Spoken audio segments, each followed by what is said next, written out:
Hello दोस्तों, welcome to my YouTube channel Global English Academy. दोस्तों, मैं सोनू सर आपके सामने दोबारा हाजिर हुआ हूँ एक नए पेपर सेट के साथ में। दोस्तों, जैसा कि हम जानते हैं, Indian air force Indian air force Agniveer 2025 का बैच हम आपके सामने लेकर आए हैं।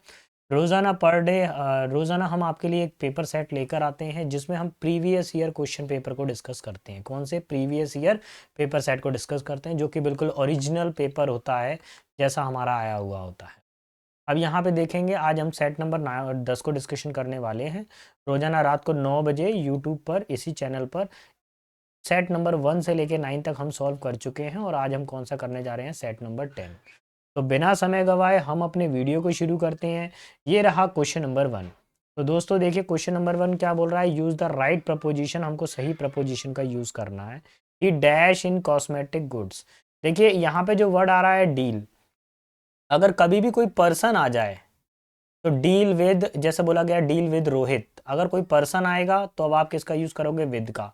लेकिन अगर कभी भी कोई थिंग आ जाए, क्या आ जाए, नॉन लिविंग थिंग आ जाए, नॉन लिविंग थिंग आ जाए, तो नॉन लिविंग थिंग के लिए आप किसका यूज करते हो, इनका यूज करते हो। तो वो किसका व्यापार करता है, कॉस्मेटिक, सौंदर्य प्रसाधन का व्यापार करता है। Option number.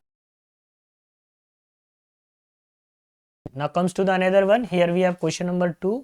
और क्वेश्चन नंबर 2 में क्या दिया हुआ है, आपको स्पॉटिंग एरर करना है।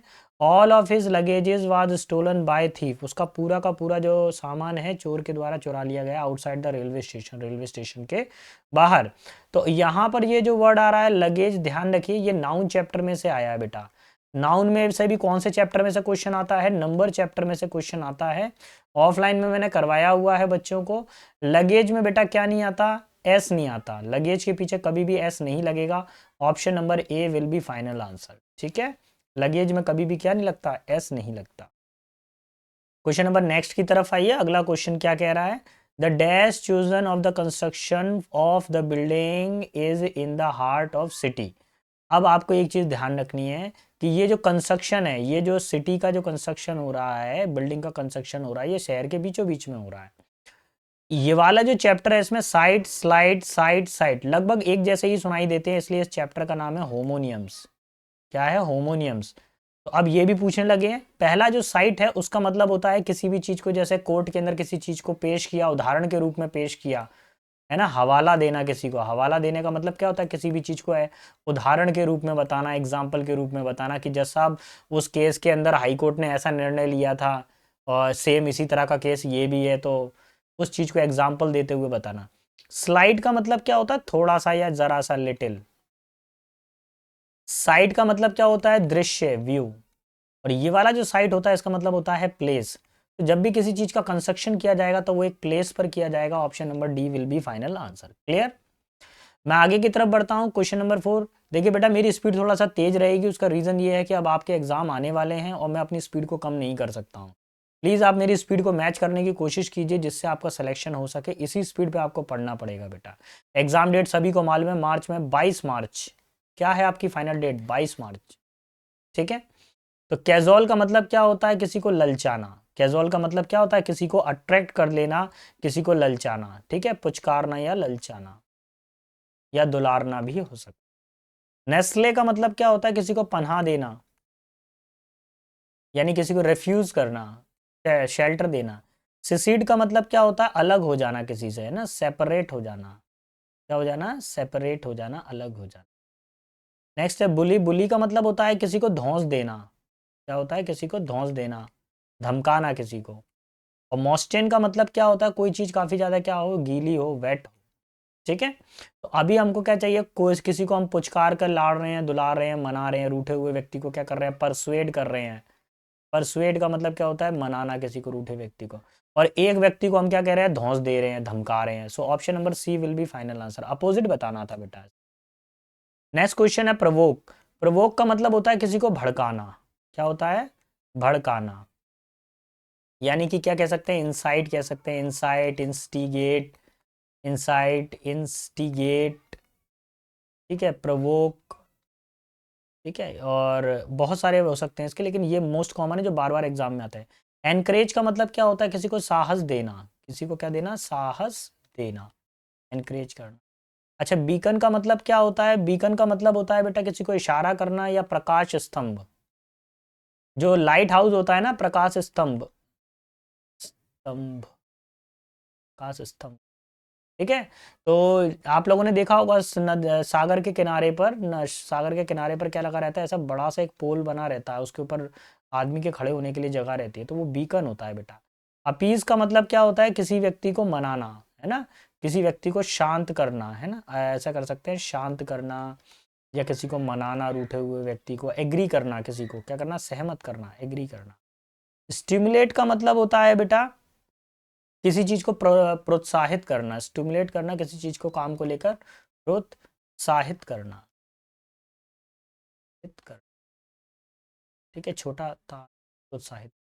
अभी हमारे पास में क्या दिया हुआ? प्रवोक। प्रवोक का मतलब होता है भड़काना, और इसका जो अपोजिट बताना है, क्या बताना है? एंटेनिम। तो रूठे हुए व्यक्ति को मनाना यानी शांत करना, appease. Option number C will be final. Question number 6 पर आइए। 6 क्या बोल रहा है? मैंडेटरी। अब मैंडेटरी का मतलब क्या होता है? कोई चीज क्या हो, बिल्कुल नेसेसरी हो, अनिवार्य हो, कोई अनिवार्य है। जैसे भैया एडमिट कार्ड लाना मैंडेटरी है, जब आप एग्जाम देने आए तो अपना आईडी कार्ड लेकर आए, ये मैंडेटरी है। ऑप्शनल का मतलब क्या होता है? वैकल्पिक, यानी ये क्या होता है कि कंफर्म नहीं कह सकते, लेकिन इच्छा है, यानी विकल्प है, क्या बोल सकते हैं इसको? वैकल्पिक, वैकल्पिक, वाह बनेगा बेटा, बानी, वैकल्पिक। कंपलसरी का मतलब क्या था? आवश्यक, आवश्यक। नेक्स्ट है सेकेंडरी। सेकेंडरी का मतलब होता है द्वितीय। एक प्राइमरी होता है, एक सेकेंडरी होता है, द्वितीय। फ्री का मतलब सभी को मालूम है, आज़ाद होता है, मुक्त होता है, फिर निःशुल्क भी होता है। कोई काम मैंडेटरी है, अनिवार्य है, कक्षा में आना अनिवार्य है। फिर उसके बाद में बच्चा बोलता है सर मैं, टीचर ने बोला कि भाई इंग्लिश की क्लास लेना अनिवार्य है, बाकी क्लासेस आप ऑप्शनल है, ले भी सकते हैं या नहीं ले सकते हैं। So option number A will be final answer, optional. Adequate का मतलब क्या होता है? कोई चीज़ क्या हो? पर्याप्त हो, क्या हो? पर्याप्त। हमको क्या बताना है? बेस्ट एक्सप्रेशन बताना है। इनफ का मतलब भी क्या होता है बेटा? पर्याप्त होता है। पुअर का मतलब गरीब होता है। अनसुटेबल का मतलब होता है अयोग्य, और अनफिट का मतलब भी क्या होता है? अयोग्य। अब क्या बताना है? पर्याप्त का सिनोनिम बताना है, तो पर्याप्त का सिनोनिम हो जाएगा इनफ, एडिक्वेट का हो जाएगा enough. Option number A will be final answer. Clear? अब अगला वर्ड है हमारे पास में ट्रिमेंडस। ट्रिमेंडस का मतलब क्या होता है? कोई चीज काफी ज्यादा भयानक हो, या बहुत ज्यादा मतलब ऐसी हो, मतलब लोगों को बहुत ज्यादा भयंकर तो हो, लेकिन आकर्षित करने वाली हो। भयंकर है लेकिन आकर्षित करने वाली। ट्रिमेंडस मतलब शानदार भी कह सकते हैं आप इसको, शानदार प्लस भयंकर कह सकते हैं, भयंकर। एक्साइटिंग का मतलब क्या होता है? किसी भी चीज को देखकर आप क्या हो जाए? उत्तेजित हो जाना। एक्साइटिंग मतलब उत्तेजित, उत्तेजित होना, एक्साइटेड होना, उत्तेजित होना, उत्तेजित करना भी कह सकते हैं। फैंटास्टिक का मतलब होता है कोई चीज़ बहुत शानदार हो, देखने में अच्छी लगती हो। जैसे ये देखिए पूरा भयंकर भी है, इसके ऊपर आप चढ़ाई नहीं कर सकते हो, सीधे खड़े पर्वत है, लेकिन देखने में भी सुंदर लग रहा है, तो दैट इज कॉल्ड ट्रेमेंडस। हमारा यही आंसर होना चाहिए, क्योंकि सिनोनिम बताना था ऑप्शन में। अच्छा, ईगर का मतलब क्या होता है? किसी काम को लेकर उत्सुक होना, यानी कि कीन। स्किल्ड का मतलब क्या होता है? जो व्यक्ति काफी ज्यादा कुशल हो, किसी काम करने में क्या हो? कुशल हो। स्किल्ड वर्कर है, कुशल वर्कर है, आर्टिस्टिक है। Option number B will be final answer. Let's see question number 9। Hazardous. Hazardous का मतलब क्या होता है? हैजार्डस का मतलब होता है खतरनाक। क्या होता है? खतरनाक होता है हैजार्डस का मतलब। नेक्स्ट है ऑब्लोंग। ऑब्लोंग का मतलब होता है जो कब लगभग ऐसा हो, लंबाकार हो। कैसा हो? लंबाकार, यानी ट्राइंगल टाइप का, नहीं सॉरी, रेक्टेंगल टाइप का। कैसा हो? रेक्टेंगल जैसा हो। एडल्ट्रेशन का मतलब होता है किसी चीज में मिलावट करना। भोजन वगैरह के अंदर हम लोग जो मिलावट करते हैं, that is called adulteration. Perilous का मतलब होता है रिस्क का काम। कोई रिस्क का काम अगर हम कर रहे हैं, पेरिलस। प्योरिफिकेशन का मतलब होता है किसी चीज को शुद्धिकरण करना, यानी फिल्टरेशन करना। फिल्टरेशन यानी शुद्धिकरण करना किसी चीज का। अभी हमारा आंसर क्या हो जाएगा? हजार्डस मतलब खतरनाक होता है, इसका हमको क्या बताना है? सिनोनिम बताना है, तो पेरिलस हो जाएगा ऑप्शन नंबर सी। ठीक है, बड़े आगे की तरफ। क्वेश्चन नंबर 10 पर आ जाइए। 10 क्या बोल रहा है? By the time the plane arrived. अब तक एरोप्लेन आ चुका था। I nearly had despaired dash being able to board it. अच्छा, इसमें एक एक्चुअली प्रपोजिशन बताना है बेटा। डेस्पेयर्ड के साथ में हमेशा फिक्स्ड प्रपोजिशन है, ऑफ आता है। क्या आता है? डेस्पेयर्ड के साथ में हमेशा ऑफ का यूज किया जाता है, ये फिक्स्ड प्रपोजिशन है। नेक्स्ट है ही डाइड डैश कैंसर। जब भी किसी व्यक्ति की मृत्यु किसी बीमारी से हो और बीमारी का नाम स्पष्ट दिया हो तो हमेशा ऑफ का यूज करना चाहिए, डाइड ऑफ कैंसर। क्लियर, ये भी फिक्स्ड प्रपोजिशन से आया, 2 क्वेश्चन प्रपोजिशन चैप्टर के हो गए। चलिए, तो अब बेटा कौन सी आ गई, अब हमारे पास में आ गया एक स्टोरी आ गई। अब स्टोरी को हम लोग रीड करेंगे, देखेंगे, समझेंगे स्टोरी क्या कह रही है और कैसे कैसे करना है। वंस अपॉन अ टाइम, एक बार की बात है, there were 2 best friend, 2 best friend थे, an ant and grasshopper, ant और grasshopper. The grasshopper liked to relax the whole day, play guitar. Grasshopper को दिन भर आराम करना और गिटार बजाना पसंद था। The ant however would work hard all the day, जबकि चींटी क्या करती थी, पूरी दिन भर काम करती थी। He would collect food from all the corner of the garden, garden के सभी हिस्सों में कॉर्नर पे से जाके चींटी अपने भोजन को इकट्ठा करती थी। While the grass hopper relax, जबकि ग्रास होपर जो था, ये जो ग्रास होपर है, ये क्या करता था, दिन भर आराम करता था। प्लेड हिज गिटार और स्लेप्ट, गिटार बजाता था और सोता रहता था। The grasshopper would tell the ant to take a break every day, grasshopper रोजाना चींटी से बोलता था कि तुम थोड़ा आराम कर लो। But the ant would refuse, लेकिन चींटी मना कर देती थी, एंड कंटिन्यूड हिज वर्क, और अपना काम को करती रहती थी। सून विंटर केम, जल्दी ही गर्मियां आ गई। Day and nights become cold, दिन और रात क्या हो गए, ठंडे हो गए। And very few creature went out, लेकिन कुछ ही क्रिएचर बाहर निकल सकते थे उस समय। On on a cold day of winter, लेकिन कुछ ही क्रिएचर यानी कुछ ही कीट पतंगे बाहर निकलते थे। On a cold day of winter, एक दिन सर्दी में एक ठंडे दिन, a colony of ant was busy in drying out some grain of the corn, जो चींटियों का जो पूरी कॉलोनी थी, चींटियों का जो पूरा ग्रुप था, वो क्या कर रहा था, ड्राइंग आउट यानी धूप में वो भोजन को सुखा रहे थे। The hard half dead grasshopper and cold hungry came up to the ant who was his friend and asked for a piece of corn, तो मक्के के दाने के लिए तभी क्या हुआ, ग्रास होपर आया और उसने चींटी से बोला, वो काफ़ी सर्दी लगी हुई थी, भूखा था, और वो चींटी के पास बोला और पहुंचा और उसने एक दाने के लिए उससे बोला चींटी से। द एंट रिप्लाइड, एंड चींटी ने रिप्लाई दिया, we work day and night to collect, हमने दिन रात मेहनत की है, and save up the corn so that we don't die hungry for the cold winter days, हमने दिन रात मेहनत कर कर ये मक्के के दानों को इकट्ठा किया, भोजन को इकट्ठा किया है, अनाज को इकट्ठा किया है, ताकि हम सर्दियों में भूख से ना मरे। Why should we give it to you, हम इसको तुम्हें क्यों दे दें।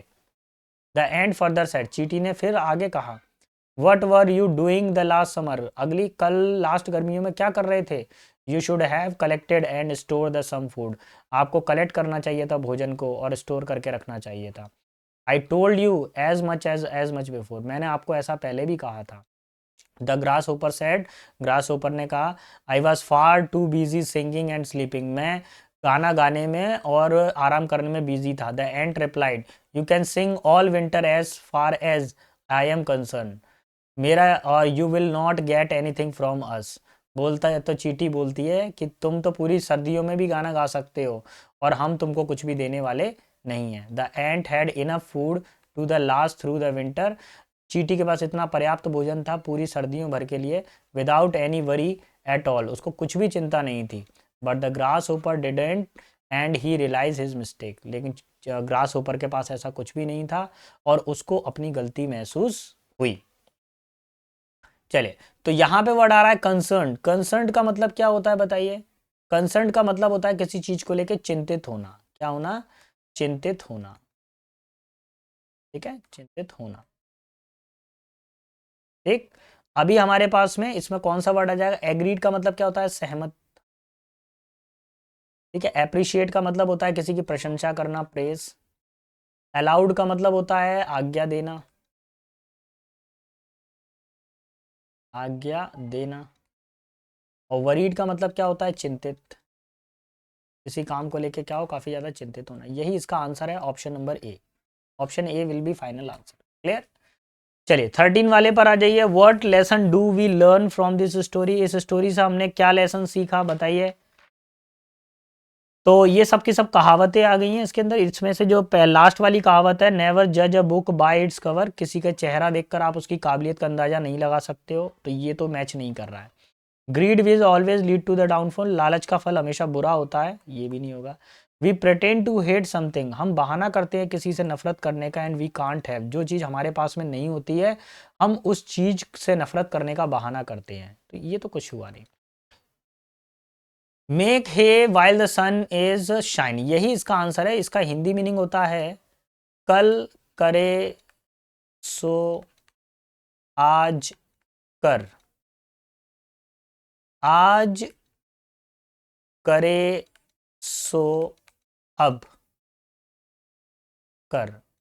इसका मतलब जो काम कल करना था उसको आज कर लीजिए, और जो काम आज करना है उसको अभी कर लीजिए। जैसे इंडियन एयरफोर्स, बेटा बार बार मौका नहीं मिलेगा। आप सोच रहे हो ना कि लास्ट मोमेंट पे मैं रिवीजन कर लूंगा, ऐसा कर लूंगा, वैसा कर लूंगा। भैया ऑफलाइन वाले बच्चे स्पेशल जो देख रहे हैं वीडियो, ऑफलाइन वाले बच्चे भी जुड़े हुए हैं और कहीं ऑनलाइन वाले भी जुड़े हुए हैं।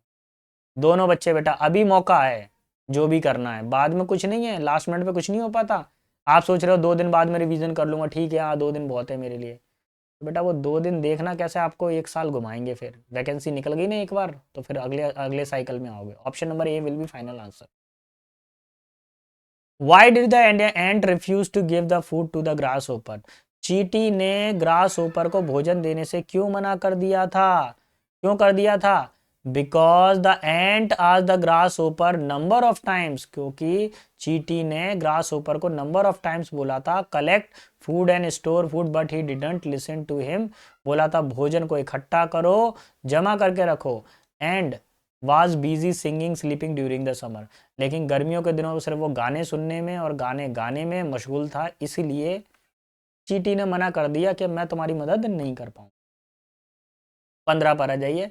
What did the ant do in the last summer, चींटी ने लास्ट गर्मियों में क्या किया था? भैया चींटी ने लास्ट गर्मियों में क्या किया था? भोजन इकट्ठा किया था। The ant was working very hard to accumulate, accumulate का मतलब होता है किसी चीज़ को इकट्ठा कर लेना, स्टोर कर लेना। उसने क्या किया था? भोजन को इकट्ठा करने में व्यस्त, collect, collect food for the winter, है ना, सर्दियों के लिए भोजन इकट्ठा करने में वो बिजी थी। चले अब आ जाइए बेटा, हमारे पास में फिल इन द ब्लैंक है और ये ग्रामर बेस्ड है बेटा। कौन सा चैप्टर है? Syntax chapter. कौन से चैप्टर का आया है ये क्वेश्चन? सिंटेक्स चैप्टर का आया है। The number of people dash 60, कभी भी बेटा द नंबर ऑफ आ जाए, क्या आ जाए? द नंबर ऑफ आ जाए तो हमेशा वर्ब बेटा सिंगुलर आती है। क्या आती है? वर्ब सिंगुलर आती है द नंबर ऑफ में। Answer A for America. Verb form बताना है एडोरेबल का। एडोरेबल बेटा एडजेक्टिव है, ए बी एल जिसमें लगता है वो एडजेक्टिव होता है। इसका वर्ब बताना है। टी आई यू एन जिसमें आता है बेटा वो नाउन होता है। अच्छा वर्ब बतानी है। एम ई एन टी जिसमें आता है वो नाउन होता है, और एडोर बेटा वर्ब है। तो आंसर क्या हो जाएगा? ऑप्शन नंबर बी, हमें वर्ब फॉर्म बतानी। ठीक है, तो एडोरेशन, एडोर का मतलब होता है किसी को सजाना, सॉरी किसी को लाड़ दुलार करना। Option number B will be final. देखो बेटा, अगर आपको मेरा पढ़ाना पसंद आ रहा है, लग रहा है सर आपके लिए मेहनत कर रहे हैं, आपको लग रहा है कि आपके लिए कुछ ज़रूरी कंटेंट मिल रहा है, अगर आपको थोड़ा सा भी बेनिफिट हुआ, अगर आपको एक क्वेश्चन भी इस सीरीज़ में से याद हुआ है, तो प्लीज़ मेरे चैनल को लाइक शेयर और सब्सक्राइब करना ना भूलिएगा, क्योंकि आपके कमेंट, आपका लाइक शेयर ही हमें एनकरेज करते हैं कि हम और अच्छे से अच्छा कंटेंट आपके सामने लेकर प्रेजेंट हो। और लेकिन अगर रिस्पॉन्स नहीं आता तो फिर हमारा भी मन नहीं करता बनाने का कंटेंट को, है ना। चलिए, the teacher said to the student, teacher ने स्टूडेंट से कहा यू शुड वर्क हार्ड, आपको बहुत मेहनत करनी चाहिए। तो देखिए द टीचर, टीचर क्या करता है? स्टूडेंट को एडवाइस करता है। Teacher advise advise advise, the student the student the student the student. देखिए कभी भी एडवाइस का यूज़ किया जाए सेंटेंस के अंदर, तो ऐसी स्थिति के अंदर हम लोगों को यहाँ पर थोड़ा सा देख लेते हैं। इन्वर्टेड कॉमा की जगह पे क्या आना चाहिए? दैट आना चाहिए। यहाँ पे दैट आ रहा है, यहाँ पे टी और टू आ रहा है, इसको थोड़ा सा साइड कर देंगे। यहाँ पे दैट आ रहा है, ठीक है, दैट आ रहा है, ठीक है। यू, यू का मतलब कौन है? स्टूडेंट। अब स्टूडेंट तो लड़का हो सकता है। अच्छा ये सेकंड वाला तो अपना कैंसिल ही हो गया यहाँ से। तो ही आ सकता है भैया, ही आ सकता है, लेकिन यू नहीं आ सकता है दोबारा, क्योंकि यू तो चेंज होगा ना ही में। अच्छा शुड है, शुड का शैल नहीं होगा, शुड का शुड ही रहेगा। कभी भी एडवाइस केस होता है तो एडवाइस के साथ में आप शुड का यूज कर सकते हैं। Option number C will be final answer. Let's see question number 19। 19 में who is the better of the two candidate, दो कैंडिडेट दिए गए हैं, इनका चेहरा पहचान के बताना भैया कौन कौन है। ये दोनों के दोनों बहुत मशहूर हस्तियां हैं।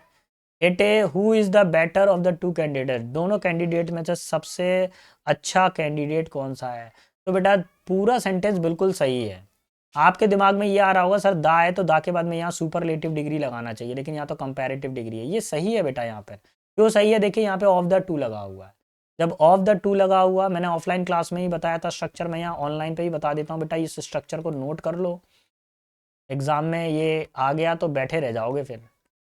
कंपैरेटिव डिग्री, दा, देखिए subject verb plus the plus comparative degree of the two, of the two plus plural countable number. तो ये फॉर्मूला है, देखो ऑफ द टू आ गया plural countable number, of the two आ गया प्लूरल काउंटेबल नंबर है, ठीक है। और कंपैरेटिव डिग्री आ रहा है, दा आ रहा है, ठीक है, कोई दिक्कत नहीं है सेंटेंस के अंदर। इसका मतलब नो एरर वाला पार्ट में टिक करूंगा, ऑप्शन नंबर डी। क्लियर? चले, तो आज की सीरीज का सबसे लास्ट क्वेश्चन पर आ जाते हैं। लास्ट क्वेश्चन क्या बोल रहा है? I am owning a car. ध्यान रखिए कुछ ऐसी वर्ब होती है जिनको कभी भी वर्ब की फोर्थ फॉर्म में नहीं बनाया जाता। इनका यूज हमेशा वर्ब की इनकी कभी भी फोर्थ फॉर्म नहीं बनती है जो मैं लिखवाने वाला हूं। जैसे अंडरस्टैंड, अंडरस्टैंड में कभी भी आप आईएनजी नहीं लगाएंगे। क्या नहीं लगाएंगे? अंडरस्टैंड में कभी भी आईएनजी नहीं लगाएंगे, ठीक है। ऐसे ही टेस्ट, टेस्ट का कभी भी टेस्टिंग नहीं होता, सी का सींग नहीं करेंगे आप, ठीक है।